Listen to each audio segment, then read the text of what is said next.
خلي بالك من نفسك.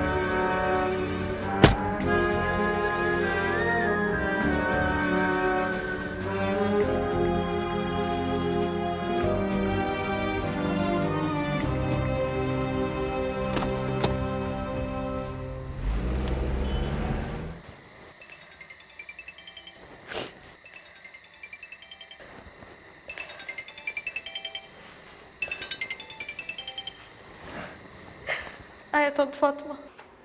يا حبيبتي، هو الدكتور حسن ما جاش لي الشغل النهارده؟ بابا طلق ماما يا طنط. يا نهار اسود ومنيل، ده حصل امتى ده؟ لازم اقفل دلوقتي عشان ماما مستنياني. طب حبيبتي اهدي شويه، انا هبقى اطمن عليكي بعدين. هكلمك تاني، باي باي. خبر اسود.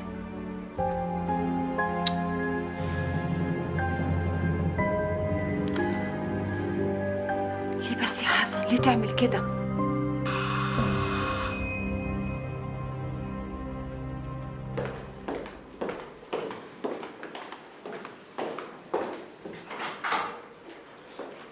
اهلا يا حبيبتي.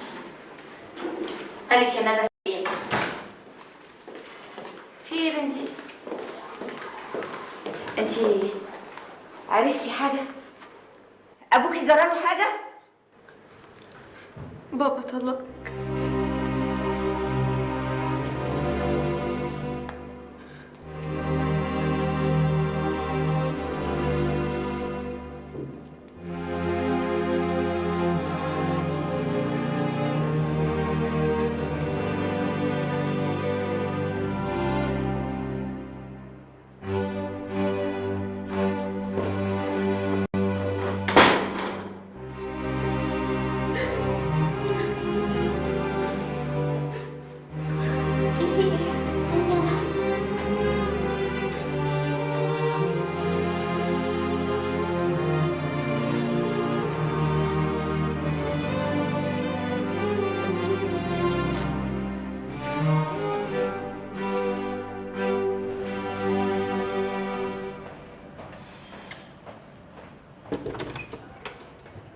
دكتور حسن مش كده؟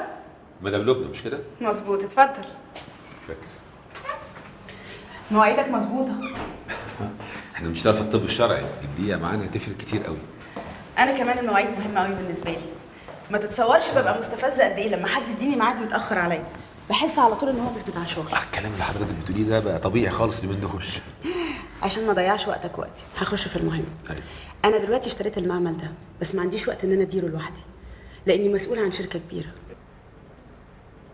هو حضرتك دكتورة؟ لا، لكن انا بفهم كويس قوي في الاجهزه والادوات الطبيه لاني بوردها للمعامل والمستشفيات. هو المعمل ده ناقصه أجهزة؟ انت بقى اللي هتقولي، لكن انا عن نفسي هوفر لك كل المطلوب، بس اهم حاجه نخلص تجهيز المعمل ده في اقرب وقت. بس أنا لازم أكون واضح مع حضرتك، أنا بشتغل في المصلحة الصبح وبالليل هبقى في المعمل، يعني بعد الظهر بس هبقى في المعمل. على فكره انا قابلت ناس كتير، لكن انا مصممه ان انا اختارك انت. متشكر قوي على الثقة دي يعني. على فكره انا مش بجاملك عشان تشكرني، لكن انا ست عمليه اقدر احكم على الناس من اول مقابله. رتب امورك عشان ابتدي شغل. متشكر قوي. أنا إذنك. شرفت، مع السلامه. ادخل. صباح الخير يا دكتور. صباح النور. انا كتبت التقرير، تحبي حضرتك تبصي عليه قبل ما اطلعه للدكتور عبد اللطيف؟ هبقى راجعه واقول لك. ادخل. يا صباح الفل يا دكاترة. جيت في وقتك، جيت في وقتك. تعالى وريني معاك ايه. مش هتدفعيني النهارده ولا ايه يا دكتورة فاطمة؟ لا النهارده لا يا روحي. دي أول مرة أعدي من غير ما تاخدي مني حاجة. النهارده مزاجي مش رايق، كفايه عليك الدكتوره نشوى. انا باخد كتير بس عشان خاطر الزملاء مش اكتر. ألف هنا وشفا. فلوسك ايه؟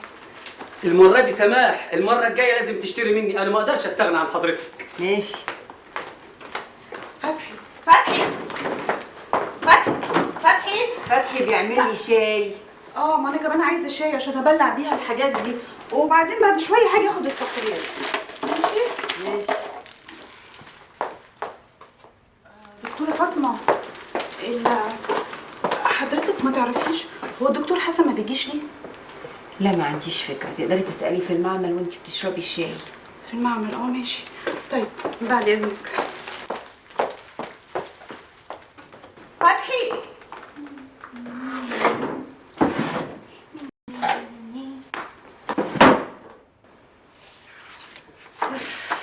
صبرني على ما بلتني يا رب. يا سعادة الباشا، أنا كنت بدفع الفلوس لصاحب الأرض، وكل ما كنت بدفع له حاجة كنت واخد وصل أمانة بيها وبدال محمود الله يرحمه.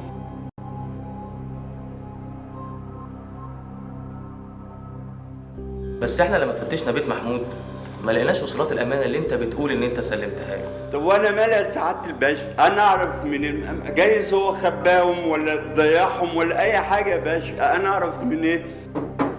ادخل. احلى شاي لاجدع دكتور. شكرا يا فتحي. عمرك يا فندم. تأمري بحاجه تانية؟ شكرا.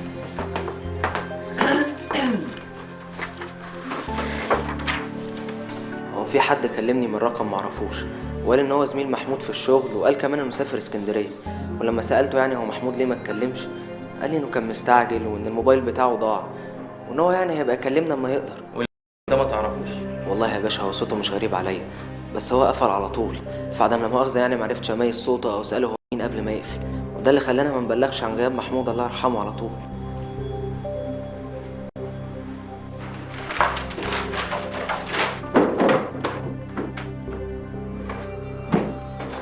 يا صالح، لقيت حاجة؟ وصولاتك راحت فين يعني؟ اتشالت الارض وبلعتها؟ طيب مش جايز يكون هو نسيهم في المحل؟ انا ما سبتش حته الا ما دورت فيها، وكمان البوليس فتش ما لقاش اي حاجه. انا بس اللي هيجنني ان محمود ما كانش بيضيع ورقه. طب ما يمكن الوصولات كانت معاه واللي قتله اخدهم منه. يا حبيبي يا محمود. اول ما حصل اللي حصل قلت ما فيش غير صاحب الارض اللي يعمل كده، بس ادي هو طلع منها، يبقى مين ابن الحرام اللي عملها؟ بس يبقى مفيش غير هو السمسار ابن النصابة ده راجل حرامي بيبيع ابوه عشان القرش، واكيد هو كان متفق مع صاحب الارض. طيب وليه ما يكونش عبد الصمد شريكه؟ عندك حق، كان على طول بينال في محمود وبيخانق فيه عشان ياخد نصيبه في المحل. انا رايح له. استنى يا صالح، انا جاي معاك.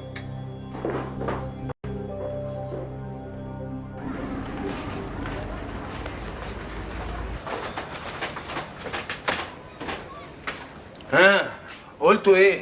من الاخر كده انت عايز تسرقنا وتنهب فلوس اخويا محمود، لكن احنا صحيين لك قوي. يا ابني انت مش فاهم اي حاجه في الشغل ولا الحسابات، دماغك ناشفه زي اخوك. اسمع بقى، حكايه خدوم بالصوت دي مش هتاكل معانا، احنا رجاله قوي ونعرف نجيب حقنا قوي، وبلاش بقى الشويتين دول. ما تفضونا بقى من السيره دي بقى. انا هديكوا 20,000 وتدوني التنازل. تنازل ايه؟ هي نهيبه؟ ياكش تكون فاكر اني هطوعك على مرضاش بيه المرحوم، ما تقول لصبري حاجه. بص الحكايه هتبقى بالعكس، احنا اللي هنديك نصيبك ال20,000 اللي انت قلت عليهم. لا ده محلي ومش هسيبه ومالكوش حاجه فيه. فكروا وتشاوروا كده وابقوا بلغوني. بقول لك ايه، الراجل ده شكله كده قلق ومش هنعرف نجيب معاه حق ولا باطل، احنا احسن حاجه نبيع نصيبنا لحد تاني وناخد حقنا، وسيب بقى عبد الصمد ده يضرب دماغه في انشافها حيطه. محل ايه وفلوس ايه يا صبري دلوقتي؟ بقول لك انا لازم ابلغ في عبد الصمد ده والسمسار قبل ما يهربوا ولا حاجه، دم اخويا هيروح في طيس. مكتوب في التقرير ان كان في ماده ترامادول في دم القتيل، ده معناه انه كان مدمن؟ النسبه اللي في الدم كانت عاليه جدا، اكبر من اي مدمن ممكن يتعاطاها. وازاي ما ماتش من كميه المخدر الكبيره دي؟ علشان كان واكل اكله دسمه بطأت عمليه الامتصاص، القاتل اضطر يطعنه. الدواء ده ما بيتصرفش غير بروشته، لازم يكون صرفها بروشته او على علاقه بصيدلي.